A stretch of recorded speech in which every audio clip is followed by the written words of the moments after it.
Kita punya trauma, entah itu fiktif, entah nyata, entah apalah. Kita punya trauma kasus Siti Jenar.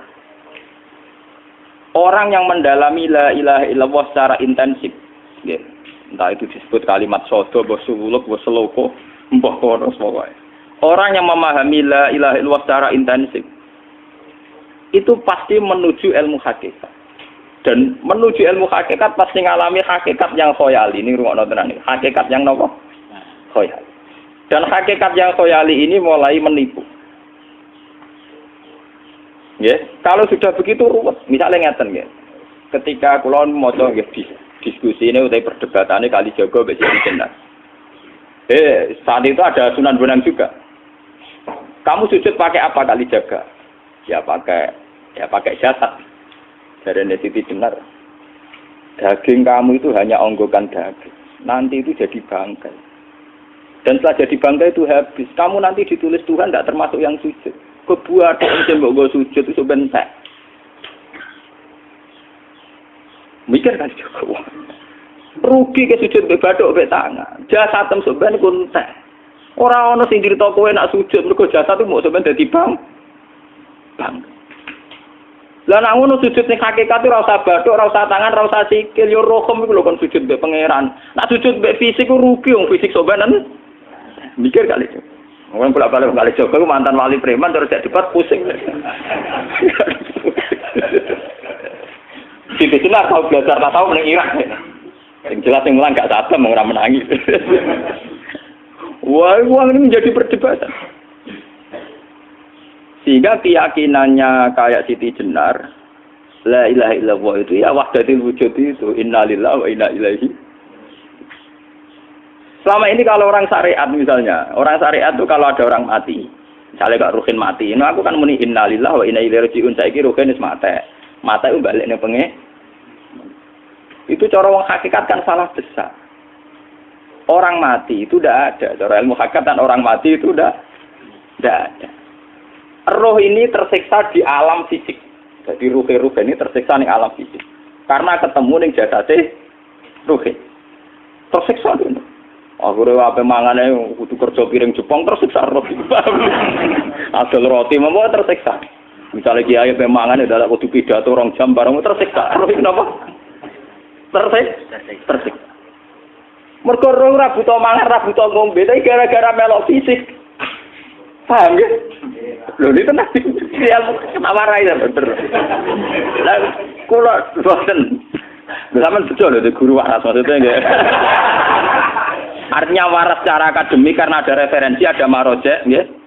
Waras secara hakikat. Kula niku umpama rasake sampeyan wis ilmu hakikat. Artinya saya juga ngalami ilmu hakikat. Lan ketika ini sekarang hikam wong ra tau mukasafah ora usah jadi ulama. Entah sekian detik ulama itu harus pernah mukasafah. Biar merasakan ilmu nopo aja. Tapi ilmu hakikat itu bisa dilogika kan sebelum sampai secara musyahadah. Paling enggak bisa sampai secara logika. Manusia itu mulai Nabi Adam sampai sekarang itu kan punya roh dan roh itu tidak makhluk.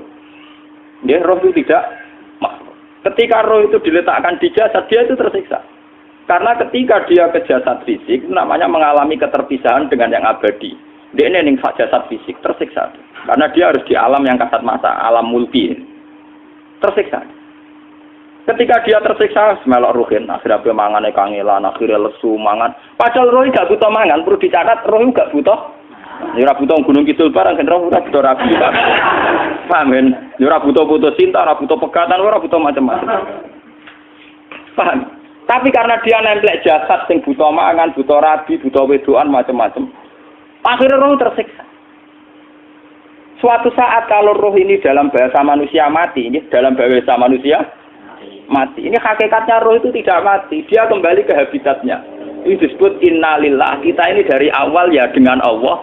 Wa inna ilaihi juga kemudian nanti kita pasti kembali ke Allah. Dan itu diyakini betul oleh orang wahdatul wujud. Jadi kalau roh mati itu ya tidak ada mati.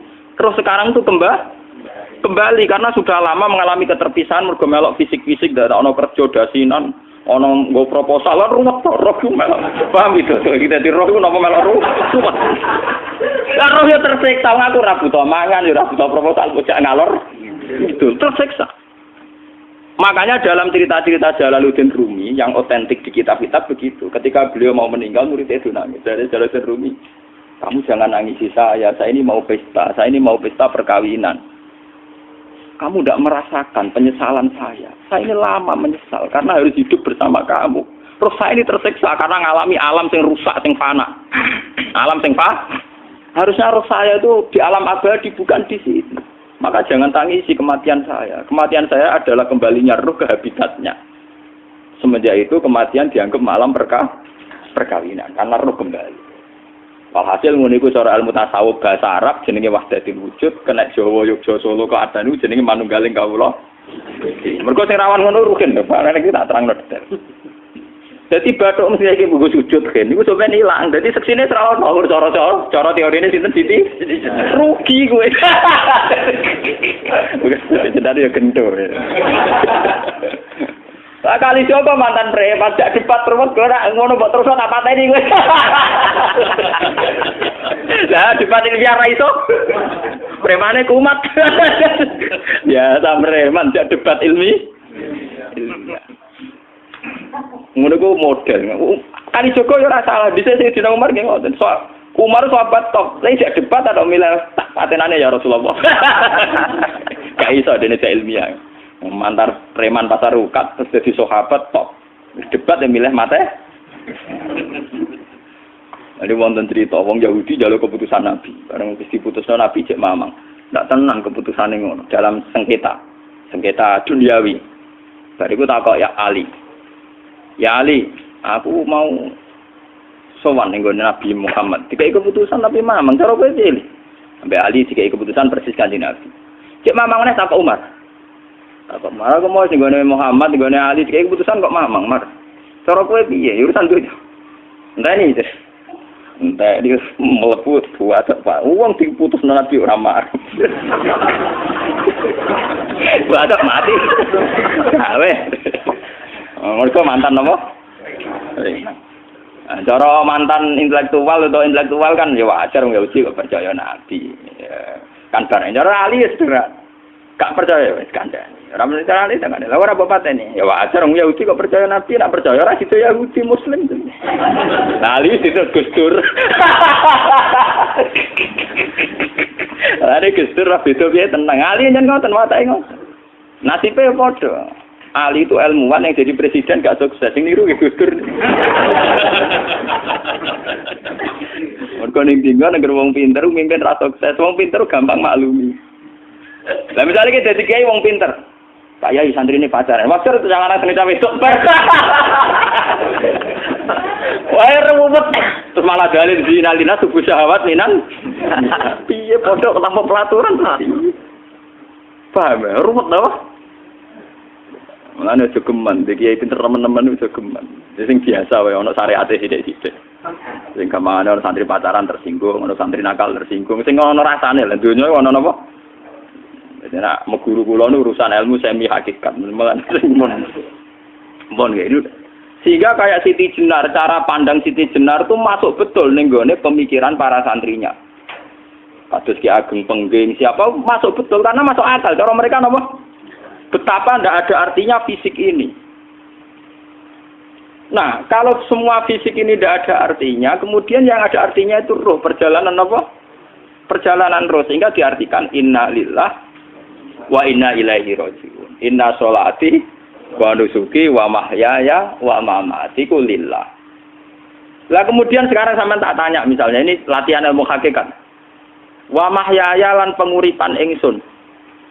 Kalau ingsun itu artinya fisik atau jasad, itu keliru besar karena jasad tidak pernah hidup.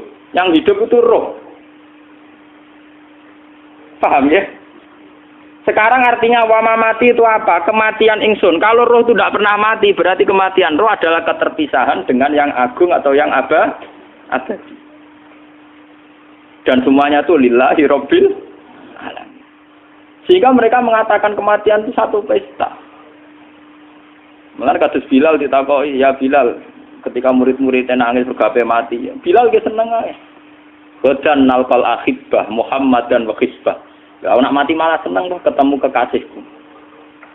Sebab itu kematian tidak pernah jadi problem bagi mereka sing soleh, sing menembus ilmu hakikat. Paham? Tapi ilmu hakikat kayak ini itu yang diyakini Siti Jenar, diyakini Jalaluddin Rumi, diyakini para wali-wali wahdatul wujud. Dulu Syekh Husain sinten Al-Halal. Itu kemudian melahirkan prahara syariat. Prahara apa? Syariat. Sebab itu Wali Songo, oke Siti Jenar benar dalam filosofinya, tapi harus dibunuh. Karena menjadi prahara syariat. Sama dengan yang dikatakan Nabi itu benar, tapi menjadi prahara syariat. Akhirnya disomasi oleh Umar radhiyallahu anhu. Jadi sebetulnya sama, pola-pola ceritanya sama. Intinya sebuah ilmu hakikat harus dikawal napa? Syariat. Nggih kula bolak-balik, contoh paling gampang wit pisang. Wong nak mangan gedang kulitnya tetap dibuat. Tapi umpama gedang dari awal ora usah kulit, ra sido dadi gedang. Paham nggih? Meskipun kon ape dipangan ya dibuat. Tapi kita tidak bisa membayangkan pisang dari awal tanpa napa? Mbah kekeringan, mbah bosok, mbah ra sido dadi napa? Pisang.